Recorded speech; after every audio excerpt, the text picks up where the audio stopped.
So we have a project. We call it OM Champion Project. Centre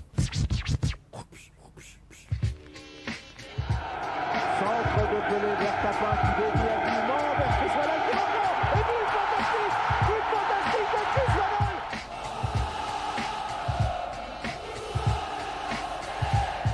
Dimeco dans le paquet, il n'est pas signalé en jeu face à Joël Max et ça va être le but de Chris Waddle.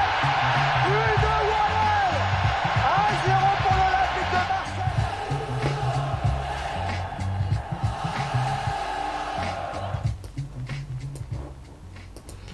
Hello everyone and welcome to yet another episode of the Marseille View. This week we're reviewing Marseille against Montpellier.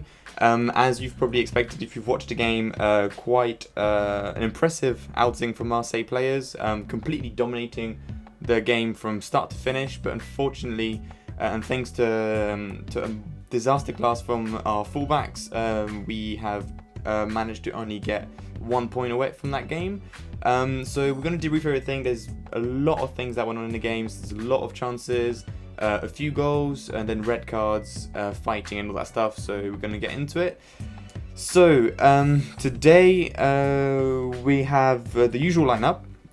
But first I'm going to introduce the man who's back. One of the originals who's back after a long break from the podcast. Stefan, how are you, Stefan? Yeah, good. Thanks for having me back. Yeah. Yeah, how you do? How's life as a dad now? Exhausting, but yeah, I'm like pleased and relieved to get like 5 minutes actually today. It's probably the first time I've had any time to like just sort of not be like changing nappies or just running around like crazy, lugging heavy prams around. But yeah, but weirdly like totally enjoyable and all worth it, So. Fair enough. Have you managed to watch the games then, or are you just kind of trying to like catch the highlights whenever you can?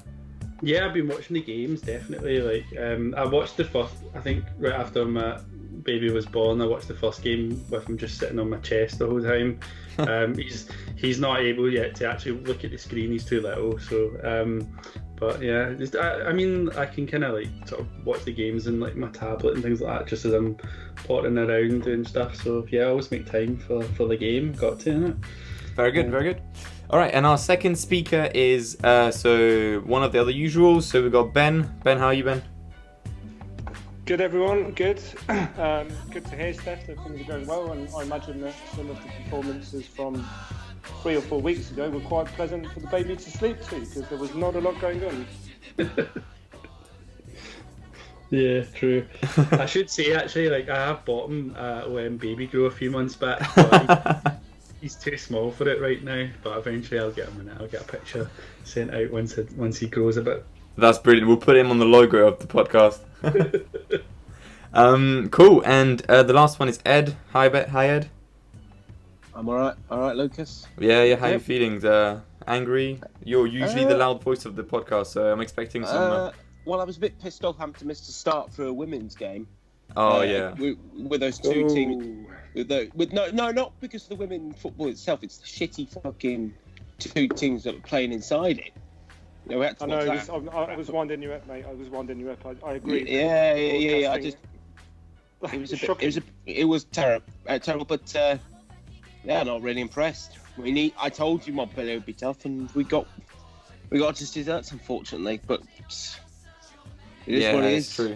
It's true. Well, actually, we're going to get into the game, but yeah, I agree with you. Like, it was always going to be a difficult affair, but like, we're used to Montpellier always closing the game, playing 11 men behind the ball, and actually, against all of my expectations anyway, we completely dominated this game from start to finish.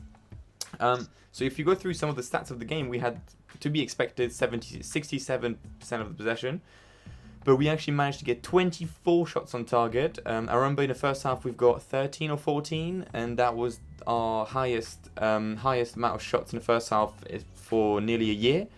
A lot of crosses, a lot of chances created, twice the amount of passes, nearly 10 times the amount of crosses, successful crosses. Complete domination, but unfortunately we weren't able to put out a win. And so I think if we jump through like the general impressions of the game, Stefan, what do you think? What were you expecting, and how did it turn out for you? To be honest, I wasn't really expecting very much, or at least I hadn't really given it too much thought. But I would say that, in hindsight, the way the game played out is exactly how, I probably should have predicted it, because Montpellier are such a solid defensive team, and they do like to sit back and try and steal like 1-0 victories and where they can. So it's not surprising that once they got the goal, that they were just completely parking the bus.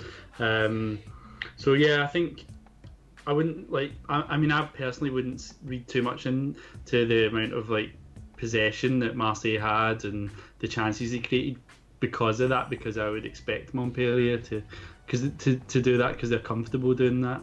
Yeah, but I mean, tell me if I'm wrong, but if you compare it to previous games against Montpellier, in terms of possession, in terms of position on the field, I agree, it's the same as usual. But in previous years, we've really never managed to create any chances, and seeing the lack of tactics in terms of offensive tactics since the start of the season, were you expecting Marseille to have like 24 shots? No, you're probably right there. I haven't looked at any data or anything with looking at previous matches. So if you're saying that that's different, then that is a point worth making. We definitely did look good on the ball, and we were creating chances. We were just struggling to get the goal, and I wouldn't be too critical about that either. Like in another game, we might be complaining that we aren't putting the ball in the net, but as we said earlier on, Montpellier are really comfortable defending and soaking up pressure, so you don't expect Montpellier to concede many goals in these kind of games. So yeah, I guess like that is a positive, that the play looks quite fluid, and that we were creating chances and we were dominating. Yeah. Okay. So Ben, what did you think about the game? Yeah, similar to Steph. I agree with both your opinions, actually. That yes, I wouldn't read too much into it, because Montpellier are always going to leave the opposition the ball, especially away. I mean, they tend to keep the ball a bit more at home and try and do something a bit more, but away they will always shut up shop, and notably at the Velodrome those last few seasons. But to your point, Lucas, I agree that what we actually did with the ball, for saying we had the possession, we weren't sterile. We were always looking. I mean, there was a bit of a floating period in the first half when we conceded the goal, but I think the goal actually woke us up.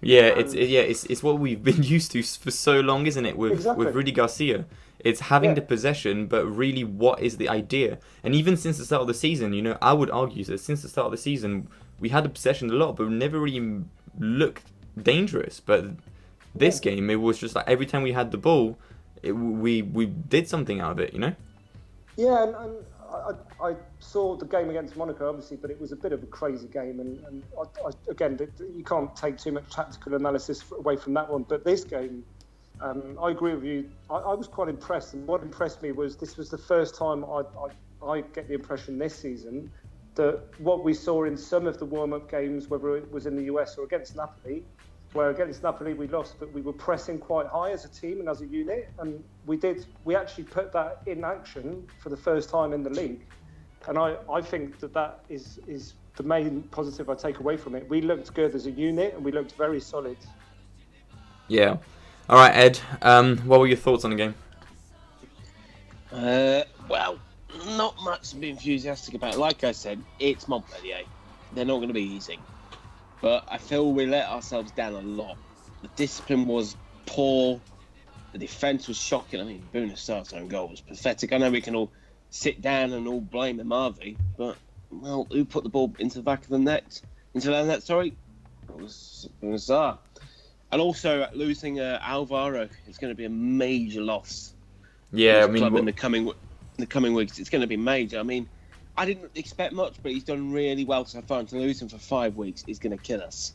Yeah, I agree. I mean, when you look at it, like they did score 2 goals that were admittedly slightly offside, But I mean, it's really, I mean, between offside and not offside in those two goals, it's there's nothing in there. So it could literally be just as easily be 3-0 and would have been just done for. Yeah, there would have been a complete riot in the Velodrome. But we had a penalty disallowed. The handball from Montpellier was the fact that it wasn't called was a disgrace. Yeah. But you got it again. I have to say we have to stop kicking Jaman's arse around the corner because he put in. Oh, I think we lost Ed. Yeah, I think he was about to say like how impressive Jaman was, and I agree. I think we'll probably get back to him when we do the line by line analysis. But yeah, so I guess with what Ed was saying, you can't be too impressed, but I take a lot of encouragement from the fact that tactically, we seem to now be the system seems to be on point, even though I think we're all still a bit reserved about the 4-3-3, but it actually works in this game, and I think it's a tactic that works for us when we will have the possession, but when we won't in the bigger games, that's when we'll need to change it out. Yeah, I agree. Worked. It sort of worked, but it didn't get the result. Yeah, I agree. And when I was watching the game, I thought that we didn't really play as a 4-3-3. I thought we played more as a 4-3-1-2. But when I looked at kind of the heat map of the players and the average position of the players on the pitch, Payet was basically we had 8 players whose average position on the pitch was inside the Montpellier's path, and then Payet was basically hugging the sideline on the left. So we did pretty much play in a 4-3-3, and I mean, yes, we didn't win, but in terms of chance creations, it was just right up there. So I think we might see what Villas-Boas wanted to do since the start with that formation, which I've been really skeptical about. But I mean, we'll see where it goes. So I think the next thing I want to talk about before we just dive deeper into the game is really what happened, like the incidents with the referees. I mean, it feels like every Marseille game there's a referee controversy, and we've had quite a few yesterday. So we've had, if you let me list them, so we've had, tell me if I'm being ridiculous, a bit paranoid, but we've had the incursion from Maxime Lopez, where he was elbowed in the face in the 18 yards. We've had Camara's shot that was deflected twice by the Montpellier player's hands. And we've had the 1-2 between Payet and Sanson, and Payet gets taken out in the box during his run. Then we've got the fight between Ferry and Radonjic, which ends up being a red card for Camara for some reason. And then you've got the red card against Payet. So, I mean, out of all of them, I mean, which one do you find most ridiculous, and which ones do you think is deserved? There's also Payet's red card as well. Yeah. I don't think did you? Oh, yeah, sorry. No, he did at the end. Guys, it's difficult. I'm as pissed off as I am at the referees, and I'm more pissed off. So the handball decision for me, I'm not really. I'm on the fence with that one because yes, it's been given against us.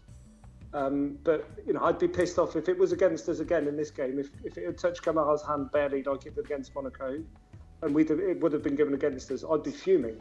So my point of view on that is that I'm not in agreement at all with this new handball rule where they automatically give well, they're supposed to fucking automatically give the penalty or the foul.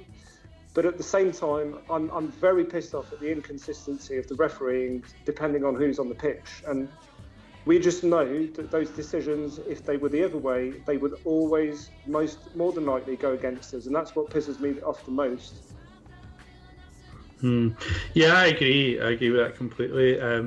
I think that, I mean, the penalty shouts, like the Lopez one, there was a Payet one as well, yeah. I don't think, like, maybe not. I'm not going to lose like that much sleep over them. I think the handball, though, I agree with you, Ben. It's like it depends about how you interpret the rule. Like if nowadays it seems to be like if it touches a hand, it's a penalty. So, and then if you think in that way, then it should have been a penalty. But it would have been a pretty light, shitty penalty to give away. If it had been the other way around, you would be quite upset because it clearly wasn't deliberate. The sending offs, it just went a bit crazy by that point. At the end of the game, and Well, it's just actually, another evidence that French referees just have no psychology, and just their way of dealing with situations is just to just punish everyone. There was something, the first sending off, right, where Ferry and Kamara got sent off. I forget who it was, but who was the original player? Radonjic. Radonjic, right? So Radonjic actually, if I remember, he goes to slap Ferry or something, or he pushes him or something. Yeah, and he misses.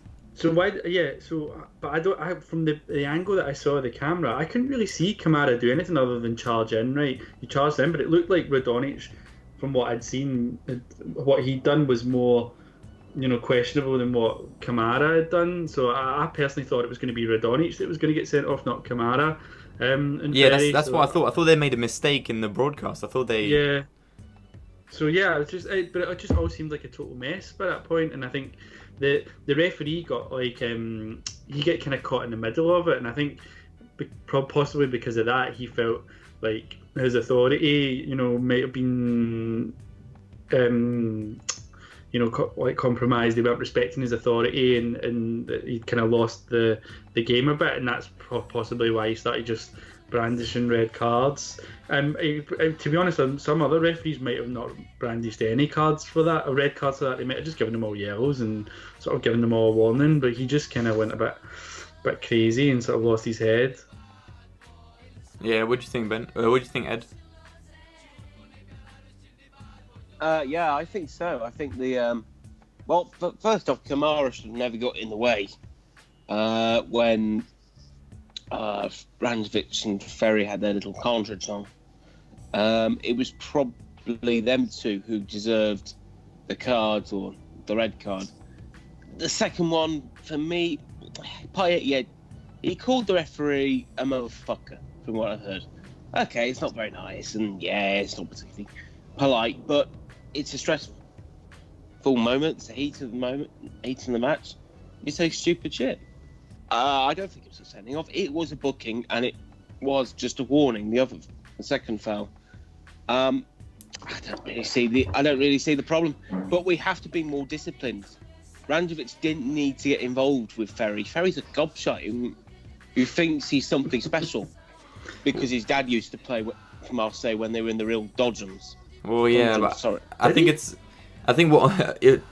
you really can see in two lights. I think that really sending offs and towards the end of the game, it was clearly just Montpellier's way of just trying to end the game. They could see that they were getting rolled, and the way to kind of hash the game up is just doing fouls and getting into fights. Because we've literally, in the last 10 minutes, we saw nothing. It was just, there was only 5 minutes of extra time when all of the last 10 minutes was literally just fighting and arguments.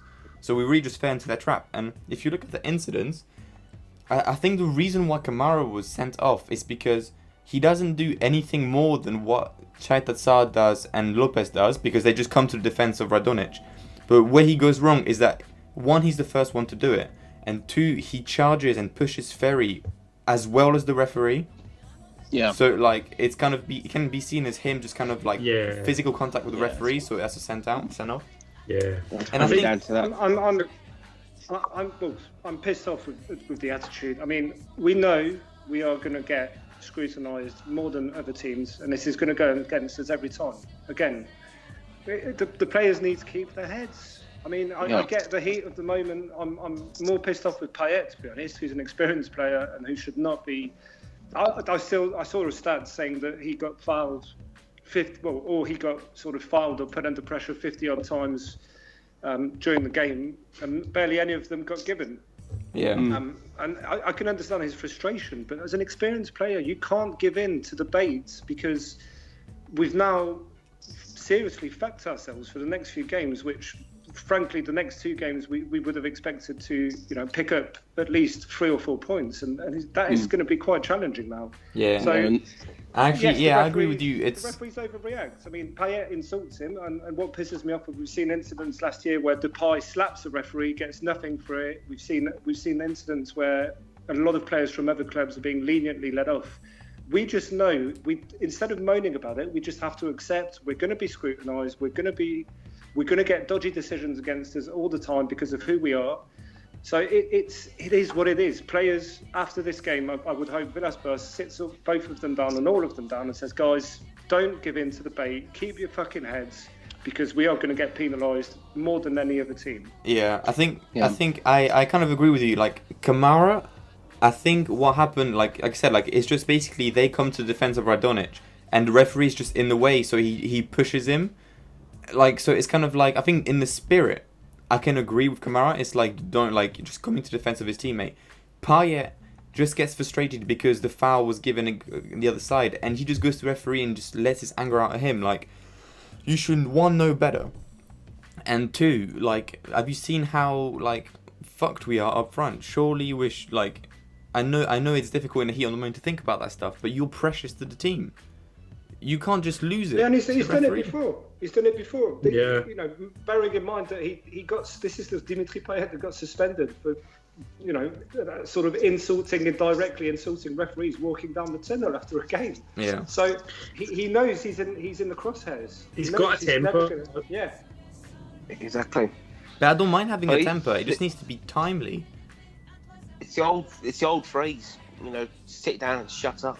Yeah. I'm not saying sit down, but you just gotta shut up and get on with it. Yeah, and for the penalty shouts, I agree for you as well. If you ask me, like, in an ideal world where I'm the referee, I would say that's not a penalty, but I wouldn't say the Kamara is a penalty either.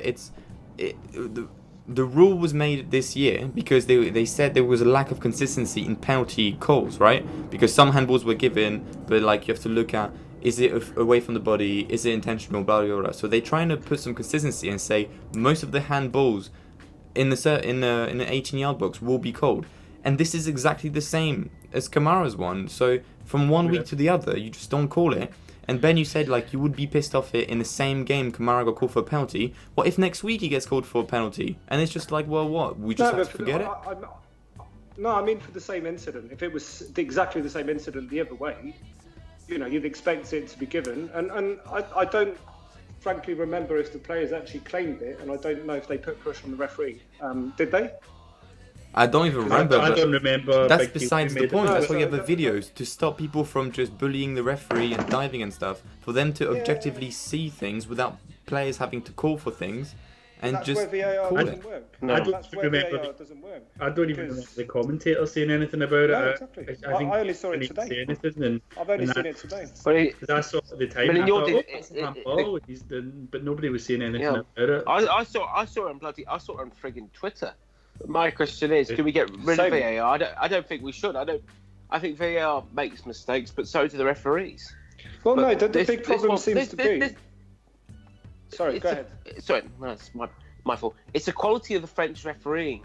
They should be getting things in their ears from the cabin outside saying, hang on a minute, you better have a look at this, or you better have a look at this. You know, just it's stupid. You know, it's one ruling for one referee and one ruling for the other. Yeah, I'm They not think sure, it's called out all the time. It's ridiculous. It's a process thing. I think it's a process problem. Look, we all work, guys. We've all got flowcharts with processes on if this happens, here's what you do. Has it been fixed? Yes, no. Go back to square one, or carry on. And the big problem is that because it's still a grey area where it's left. Yes, VAR can say to referee, I think we should look at this. But that does not force the referee to have to go and look at it. It's still down to their individual appreciation. If they say to VAR, no, I don't think it's what happened, I'll carry on. Mm-hmm. There's nothing forcing them to go and check it. So that's one problem. And the second biggest problem, which in all honesty, it's a fucking embarrassing way to work, and it's typically French. Referees actually get rated down if they use VAR. So what's the point of having that tool that is there to support them and help them make the right decisions if, when they use it, you're going to penalise them, and it may result in some of them that aren't performing that well, or who have, you know, average ratings and are on sort of that borderline between doing Ligue 2 games and Ligue 1 games, then it's not going to help anybody, and that needs to change. That's the most important thing that needs to change in my eyes. Well, that should go to the French Football Federation. They make these pathetic calls. You should be getting marked up for using VAR if it's correct. The only time you should be marked down for using VAR is if you get the call wrong or you don't see it. Yeah. End of. I think it's again. We talk about this every season. Why are the French referees so shit? and now we've got another excuse to whack them with, and that's VAR. Yeah. We need to give the referees freedom, but you're not going to have it if you say if you use that, you're going to be refereeing, I don't know, Colm versus Auxerre next week. That's the thing. You need to be told, okay, use it, but if you get it wrong, you get them marked down. That's the only thing that should happen. Yeah. All right. Let's not steer this quite satisfying game just focus on referee decisions, because I think it really wouldn't do this game justice.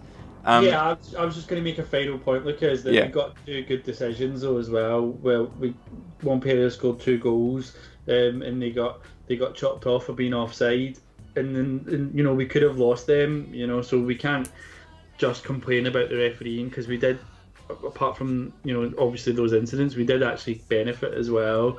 With some of the decisions more than we might have done in other games. Well, yeah, but they're rightful decisions. It's not like we got let off. They are offsides. Yeah, but sometimes those decisions might not have been right, Yeah. Okay. Right. So, if we just kind of move line by line, we can focus on a specific player per line if you want, if it's really atrocious, aka Amavi. But we'll probably move line by line. Do you guys want to say anything about Mandanda, or didn't really have much to do, isn't it? No, again, just 2 shots. 2 shots, but he didn't save any of the offsides one either. Exactly. No, he didn't. But nothing really much to say about to do.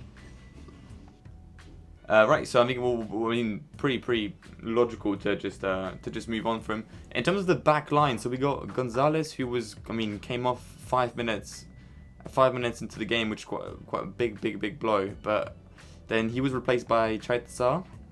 What did you guys think about our defensive outing? Well, before going on to the individuals that I think we're all going to berate very heavily, usual suspects, but Chaitsa Kalfa saying he's not played the game since the beginning of the season, I thought did all right when he came on, and he was very strong, notably against Delors. I think he stood up to the physical challenge that Delors can pose, and he didn't lose his head or foul him unnecessarily.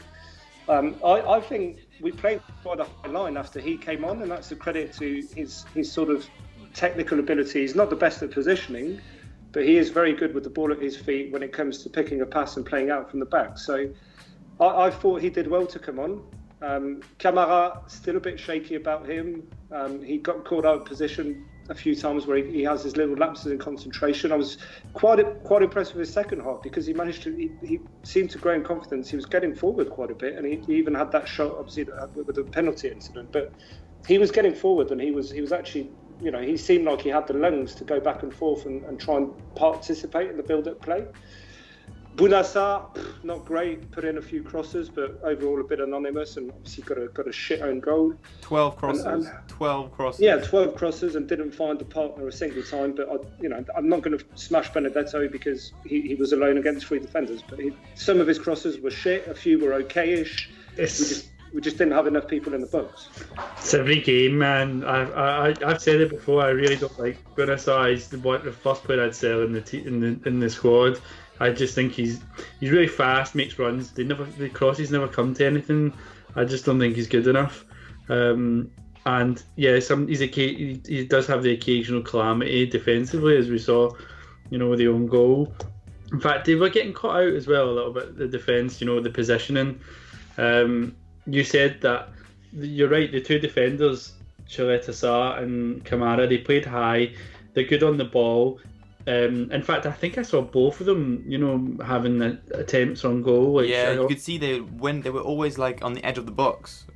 Yeah, which is, that just shows you the way the game was, doesn't it? But it's good to see that you want defenders. I like that defenders that can play football a bit, like we've seen in Spain and the Spanish national team and stuff. That's been a big part of the play. It's quite impressive, and it means you've got another additional players that are contributing to the forward play. But I did think that they do get caught out, their positioning, both players, and it's like every week with those 2. They're still learning, they're young, So, and I thought Yeah, Mavi he didn't have a great game. He'd actually played well recently, but he didn't have his best game defensively. He was all over the fucking shop. I mean, at times in the first half, he was a right back, he was a left wing. I can't, as much as wouldn't say praise him, but I cut him a bit of slack for his recent half decent performances. He's just gone back to square one, and we cannot play a whole season and hope for top three with a player. And he's not the only one, but he's the main culprit who is inconsistent and who gets caught out and just seems to completely forget his football. He plays like an amateur at times. His positioning's off, always getting caught with people running behind him. I just can't be dealing with it anymore. I mean, there were four of us watching it at my place, and we're just screaming the whole time. Look behind you. What the fuck are you doing out on the right? Get back to left back. Yeah. What did you think, Ed? Well, apart from Alvaro, I thought the defence was crap. It was just diabolical. And Bouna Sarr, I'm with you all on this. Bouna Sarr was shocking yesterday. He ran around like a headless chicken, scored that pathetic own goal. I know you have to make sure you have to try and kick the ball out for throwing, but what was he playing at? Near the box, and you tap it in. No, he wasn't even under pressure. I mean, the guy was 3 yards behind him. No, exactly. He could have enough time to park his car before the ball came over, but just it's not good enough. Yeah, it's really shocking. Yeah, exactly. In a game where we only concede 2 shots, the fact that we've got so much to say about the defense really tells you something, doesn't it? It tells you all. Yeah. If we can't, I'm going to say one more point. I hate to interrupt you. Go for it. But I feel that if we can't get a clean sheet against Montpellier, what chance have we got against PSG, Lyon, Lille, Saint-Etienne, when we have to get a clean sheet if we want to win? It's simple. We have to be more. I'll say it again. We have to be tied to the back. But if we're going to concede against Montpellier, what chance have we got? You might as well just throw top 3 out the window. Let's just move on to next season and just tank, because again, we cannot concede to littleish teams. Montpellier are going to be challenging for the top 3 or the Europa League, and we've conceded to them. We should have lost 3-1 because those 2 goals were a tiny bit offside. Yeah, they could have literally gone either way. And I mean, I was talking to one of the OM Nation guys after the Monaco game, and I was just talking about the offside rules and stuff in the VAR. And my point was, if the offside is less than 20 centimeters, I mean, the spirit of the offside rule is to prevent strikers from just basically standing in front of the goal, right? Yeah. If you're that close, when you need to get a replay, and we've seen in the Tottenham against Leicester game, when they have to not only get the line, we have to do a vertical line perpendicular to see if it's that close. For me, it's not an offside. So, if it was up to me, I would have said it's close enough in both goals where you're not sure. And for me, it's a goal. It should be advantage to the strikers. Yeah, I'm with you on that. So quickly, what I thought about our defense. It's quite a difficult game for me to analyze the defense, because it's, like I said, like the average position of our players. I mean, 8 of our players' average position was in Montpellier's half. Only Chaitatsar and Strootman there, whose their average position was in our own half. So it really tells you how we dominated this game, and how attacking our fullbacks and Kamara was doing. Because to your point, Steph, Kamara was just basically hanging around the edge of the box most of the second half. But for me, it's just mistakes, like individual mistakes. For the first goal, Amavi gets done like a rookie. Kamara is way off positioning. I mean, they showed it after the game. He should have been at least 5 yards deeper, but he gets caught, just a lack of attention, and then he just gets caught and it's too late to actually get back on the ball.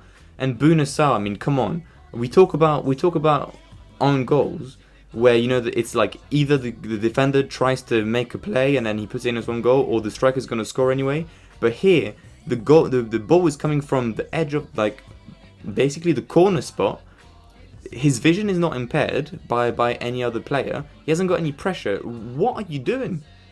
You can literally take 3 touches and then still take it out. You can pass it to Mandanda easily. I don't understand why you're in such panic to just with your weak foot try to make a play on it.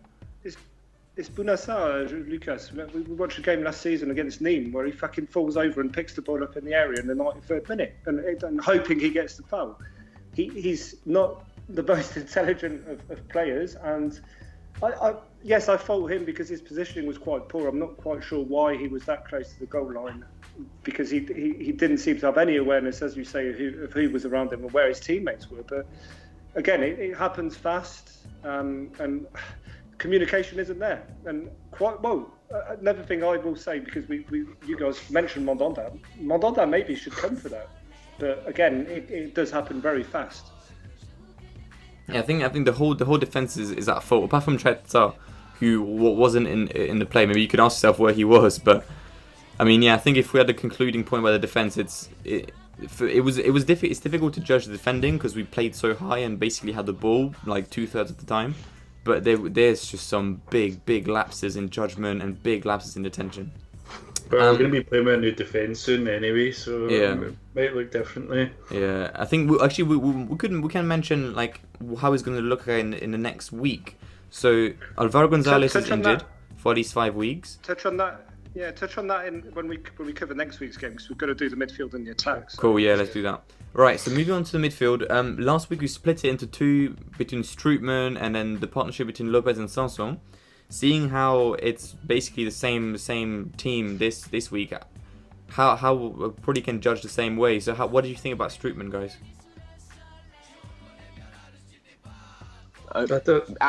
Irrelevant. That's all he did. Where was he? Really, apart from the assist, it was a bit flat from him. But he was the only one in midfield who turned up. Sanson made a couple of absolute shithouses misses, and Ronje ran around like a moron. So nothing really to. That harsh, man. No, I thought they had a good game. Christ. Wow. Oh, classic Edgeback. Wow. Right. I just say, like, I mean, it's so harsh, but Strootman's like, I guess he's a bit of a water carrier type, isn't he? Like, he kind of forget he's playing a lot of the time. I don't really have a lot to say about him. But he played so low. He's the reason why our defense was playing so high up the pitch and we pressed so high. Is because he sacrificed himself, didn't he? Yeah. So maybe you don't appreciate him as much as you should do. Yeah, I think he did a lot of the dirty work. He does. There's an expression that goes in rugby, the shit that people don't see, and I think that's a lot of what he did in yesterday's game. He did nothing of note. I think he had an attempt of a shot that was, again, because Montpellier had fucking 10 men in the box. Every shot we had from outside the area seemed to hit a leg or a head or a chest or something, go out for a corner. But he did nothing of note, but I wouldn't say he was anonymous. I think, as you guys say, he sacrificed himself, and he did enable the defence to be able to push up, because my analysis from last week is he doesn't have the legs to play alone in that position, and maybe he heard it because he seemed to extend a lot less effort, but to position himself a lot better this week. I thought Sanson didn't have a great game. I felt like he was because the week before I think he had an excellent game. I thought, and I think like this week he was trying lots. He was trying to make passes. But he just wasn't pulling anything off, and he was Bambi on ice in the first half. He was losing his footing every. Yeah, he was struggling. He was really trying, and I mean, you want your midfielders to try and take risks and try and push themselves and the team to the next level, because that's how you win, isn't it? And that's how they progress. And he's trying, but he wasn't having a great game.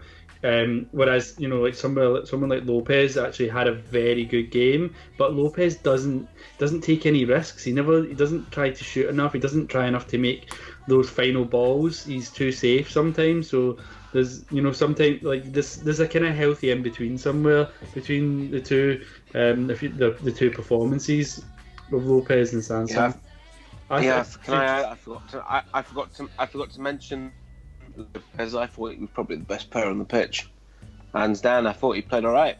He played the best out of the bunch. He was coming up for his teammates' miscues, I feel Maxi Lopez redeemed himself after last week. Just a shame it was such a bad performance. Otherwise, we would be praising him to high heaven. Yeah. Not just last week, the weeks before. Yeah, absolutely. I agree. I was impressed. If we'd won, we'd be reclaiming him as Marseille's Iniesta again and not giving him all that media hype. We'd be saying he'd be off to Barcelona again like it was 2017. I guess let's face it. That's the type of game where he will do well because we're not being pressed by the opposition and they're just happy to sit back. So when we have possession, Lopez will always be a good performer because he will have time on the ball. I still think he takes too many touches on the ball, but he'll always have more time on the ball to pick a pass and look for runs and decide what he's going to do with it.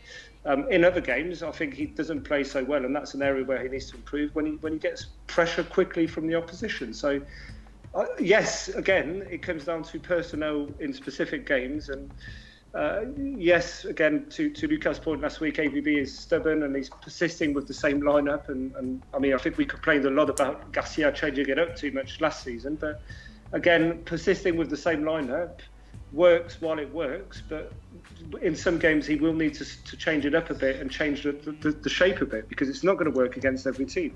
Do you think though that Lopez is realistically long term throughout the season is going to keep his place? Because I just think like in Rongier I see someone who can do a lot of the similar things that Lopez can do. He can pick passes at ease. In fact, I think his passing might actually be more effective than Lopez's, and he's also very good technically, but maybe a little bit better physically. I just think that Lopez might find himself kind of pushed out eventually because there's someone else who potentially offers the same things but a bit more. Maybe he doesn't get up and down, run around as much as Lopez. It's a different Rongier, as we discussed last week. I think he's more suited to playing next to Streetman, I say that. He did say in his interview, and again, I've not watched him enough at Nantes to know this, because when they played us earlier this summer, I thought he did well.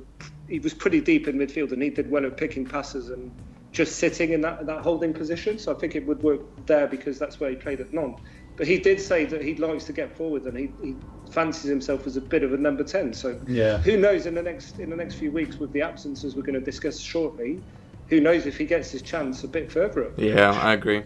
Right, I think we'll probably move on to one of the most talked about player of this week in this game, and actually probably talk about the attacking trio in general. What did you think about Payet on the left wing, Germain on the right wing, and Benedetto up front?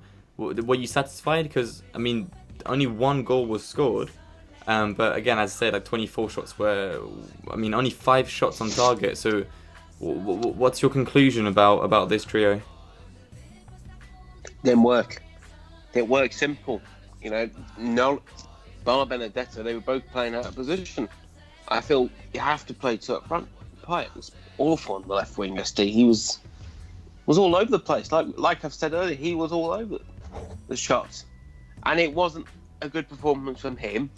Benedetto couldn't get any service. And Germain was looking to get the goal. It didn't work. We have to go back to two up front. Not this pathetic wing system where we're trying to substitute someone for Durban. It just doesn't work. Enough. Let's get back to two up front because that's the only way we're going to get goals and we're going to get wins this season. End of. Jesus said, I think we're going to end up in a boxing ring because I don't agree at all. Oh, for God's sake. I mentioned last week that Benedetto, this was his first big test because he was going to be very isolated, and it proves to be the case. And for all his I think he did very well technically in the first half, where in his first touch he did a couple of layoffs which set up a few chances, and he was unlucky to not score. It was a great save by the non-keeper when he gets played in by Kamara, I believe. And he has a shot first time with his left foot and the non-keeper takes it out. I was impressed with Germain again, his work rate. And you could tell because look at the first half, all of the chances going down the left on MV's side because we know Payet doesn't track back. No danger on the right side because Germain runs his heart out. And then when we went behind and in the first half, I think, Luca, you commented during the game in the chat that we seem to have switched to the 4-3-2-1, or at least we seem to have moved Payet more centrally. Germain also got more central, he didn't have a great first half. I thought he was much better in the second half. So I agree with Ed to the extent that I don't think it works if the player, if we're up against a team like that who's going to be sitting deep. But against Monaco, it worked great because, let's face it, we scored 4 goals and we were creating a lot of chances. Well, we didn't create a lot of chances, but we were very realistic in front of goal. And all 3 of those players mentioned participated heavily in that win because they all got a goal each. So it's going to depend on the opposition, and it's more systemic. I don't think it's down to the individuals. Yeah, I think, Steph, I'll give you the closing statement on our attack, but I have to back up Ben's statement. I thought Payet was our key playmaker, and I think we saw the Payet of old. He came back to get balls. I think he was a bit too shy about shooting. I think he kept trying to just give the ball to Benedetto. So a lot of times he had the chance to shoot and maybe score, but he just chooses the wrong option. But in terms of like Sentinel that actually directs the play, all the balls were going through him, and most of the time it was going to the right man. Unfortunately we weren't able to actually beat the goalkeeper, but I was actually quite impressed with what Payet did. I think if I had to keep a note of the weakest player in the team, I'd probably say Benedetto. But how much can you blame him? He was in the middle of 3 defenders. Victorino Hilton, who yes might be 42, but we know how difficult it is to score against that back 3. So I think he was a bit invisible, but how much can you blame him? It's going to be a tough game for any striker out there.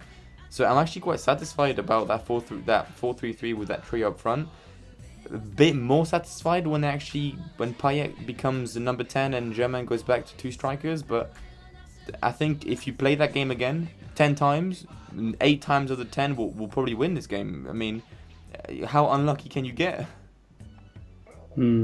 Yeah, okay. I guess I would probably say that I found Payet really exciting actually, and he's doing lots of really interesting things with the ball, but sometimes maybe he's trying to go for the spectacular too much. I don't know how many times you saw him trying to chip the ball over the last defender, or whatever, pull or do an outside boot kind of pass. He's always. I think just to comment, Steph, on that, I think what illustrates your point perfectly is when we were smart to play that corner very quickly towards the end, and he just seemed to be very confused about what to do to the ball when he got in front of in the 6-yard box. Yeah.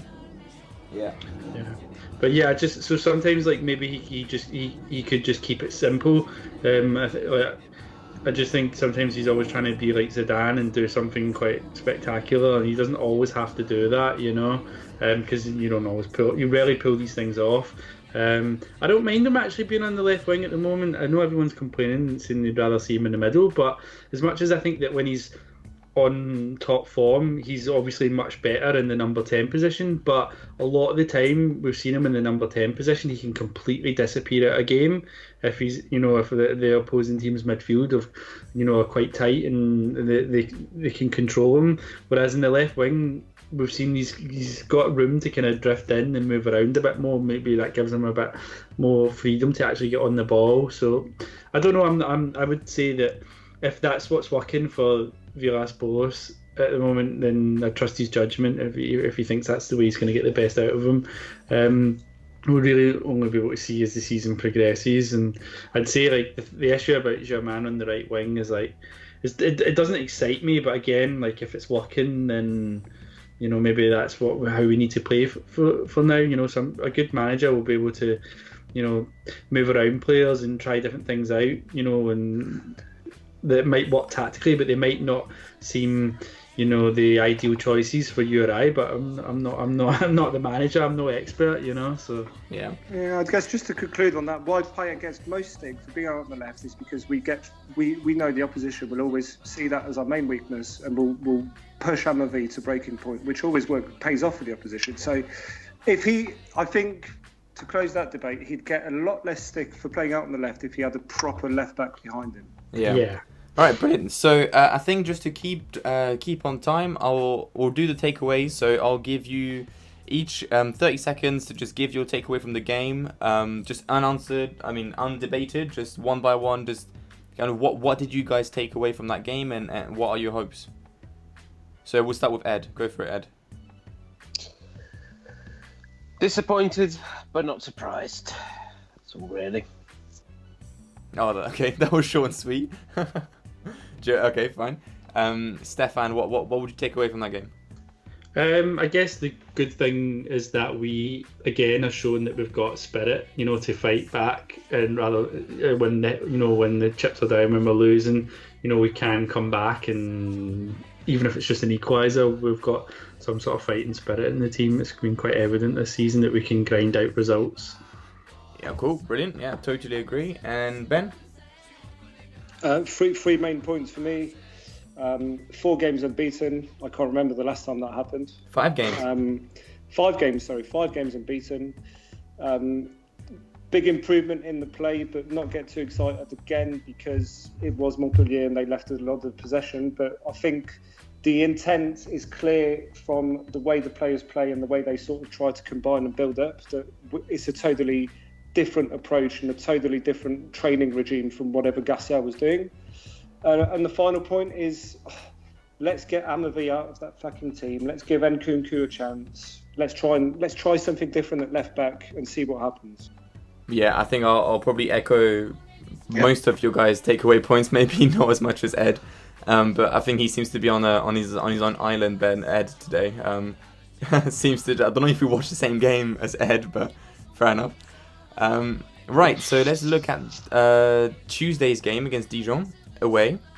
So we're playing against the bottom of the league, but away, so we're never sure really what we're going to see. In terms of the news, Alvaro Gonzalez is out for 5 weeks with some kind of injury to his right leg. Kamara is going to be out for this game and probably next weekend. So it probably leaves us with Amavi, Chaitatsar, and as Villas-Boas said, that his fourth central defender is Sakai. So we're probably heading towards a Amavi, Chaitatsar, Sakai, and Bunasar back 4. And then up front is really going to be probably the same. So what are you guys expecting from this game? Well, it won't be the same up front because Payet's going to be suspended. Oh shit! Yeah, for a lengthy period, unfortunately, and I think we're gonna. No, I think he's the only other missing player. I think 2-0 will win. I don't think it'll be spectacular. I don't expect us to play as well as we did yesterday, but I expect us to continue on what we've shown in the game yesterday in some spells. It's not going to be easy because it's always they're always a bit dodgy, those midweek early kickoffs. So I think we'll get a result, we'll get the win. I think Benedetto will score and someone else will score. But yeah, I think that's the least we can hope for with a bit of an experimental team. And I think we've got enough quality to see Dijon off. Brilliant. Okay, anyone else?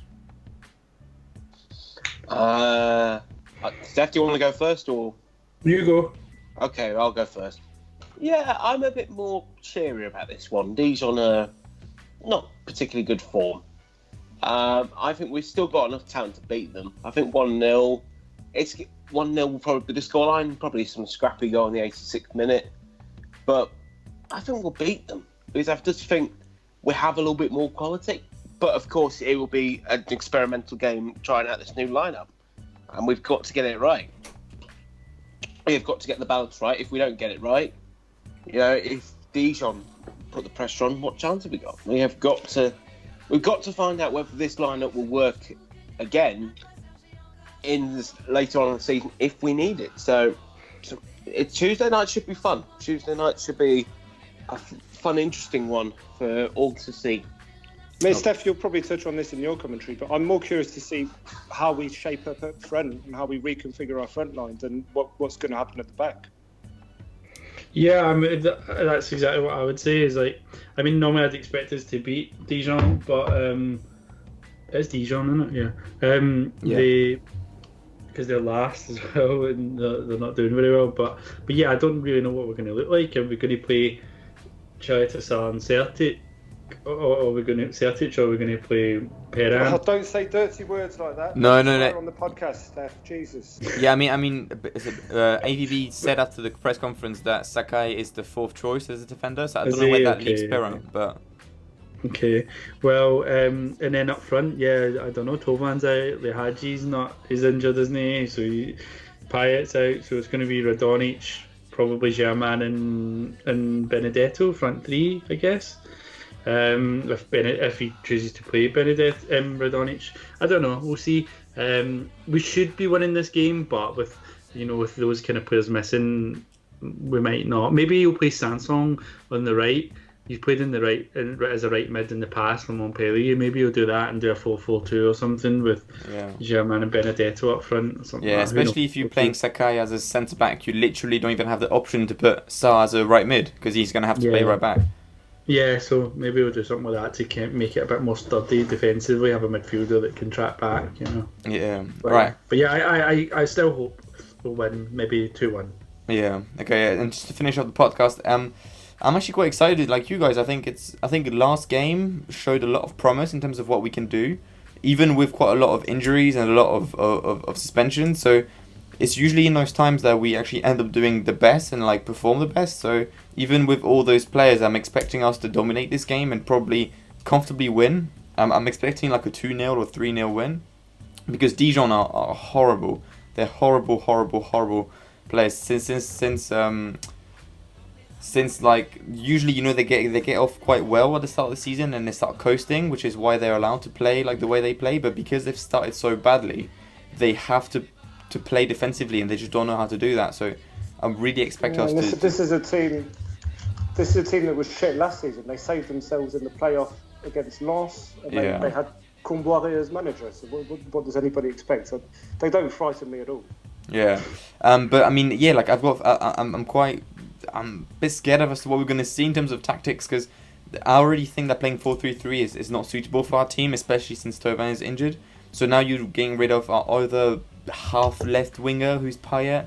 So you're going to have, I don't know, Germain as a right wing, Radonic as a left wing. Like it's going to be a bit messy, and then the back four is going to be quite difficult. So I think, even though I think we should win comfortably, I'm a bit frightened as to what we're going to see 10 minutes before the game starts. But yeah, I guess we'll see. Do you guys want to say any last comments before we round this up? I think the Steph you mentioned on the chat that the only last topic to discuss very briefly is the Herbel situation that seems to be a constant thorn in our side. We just can't seem to get it right with them. I don't know. I'm a bit of mixed opinion about that, because we seem to be doing well from a structuring the academy overall, and we see it against Touch on the next game. Maybe Ake will play some part, and he's been smashing it in the reserves. So we seem to be doing all right, but for all the credibility and good work we seem to have done, where we've integrated a few players into the first team squad, with that particular club, small club or amateur club Herbel, we just seem. I mean, there's a lot of legacy bullshit, I think, and there's a lot of bad blood between the two clubs in terms of past relationships and past dealings, but we just can't seem to get it right with them. And what frustrates me the most is that, yes, you can't give in to everybody's demands, but these guys do consistently produce the best players of the region, so you've got to make a concession somewhere. Yeah. So I don't know if that's clear to everyone who's listening. So this is about like signing partnership agreements with local clubs to get access to their players. I understand. Yeah. So that Marseille can sign young talents. They get first choice of signing players from these local clubs, and Herbel have repeatedly refused Marseille's advances, whereas I think most of the other clubs in the region have all kind of signed up partnerships with Marseille since Ero and Zubizarreta took over. But what I read, so they've just signed, Herbel have just signed a 2-year contract with Montpellier again. They've renewed it. That was already there. Yeah. So that's pretty disappointing. And as you said, they're supposed to be the one that have the best, produce the best quality of players. I don't know anyone who's came through it, but Lopez has. Maxime Lopez. Yeah. Oh well, we got him, didn't we? But so yeah, it's a shame. But apparently I was reading that the offer that Marseille had made just wasn't as good as what Montpellier were offering them. So if we can't offer as good as what Montpellier are offering, then maybe we need to review that, you know. So, Yeah. I think they're trying to look. They're trying to look because they know that there's bad blood. So I think there's a bit of pride on the Ardel side of trying to get as much as they can out of Marseille and probably make a few unrealistic demands and see what happens. And then, but there's clearly, you know, it has always been like this in any dealings with any external body. There's clearly a desire from him to not give in and not take a deal if he doesn't like the smell of it. Which, yeah, maybe in this case it's justified because again we don't know the specifics. But at the same time, if it is really a priority to focus on the academy because we're not sure we're going to have the spending money, you've got to make a sacrifice somewhere, and that wouldn't be a bad place to make it because I can't imagine they're asking for anything ridiculous. Yeah. So apparently Marseille proposed €15,000 a year with other things attached to it and stuff. Well, But that's fucking embarrassing. That's embarrassing. All right. I think we're gonna that have right? to leave it 15 there. days? We're just past the hour. So we'll probably be back here for another podcast next Sunday. I'm not sure if we're gonna be able to pull one out for the Dijon game, but we'll see how it goes. So probably see you next Sunday, and yeah. So have a good weekend. Thank you. Yep. Just closing question, Steph. How does it feel to be a pundit for a change? I was a bit nervous about it before, but it's all right. Yeah. Get to see more than Tommy. I'm just like, hurry up. We need to move on. Just but can't see it. Trust me, I know what you're paying now, mate. Yeah. All right, cool. Everyone. All right. So see you guys. Cheers. Thanks everyone. In a bit. Cheers guys. Bye.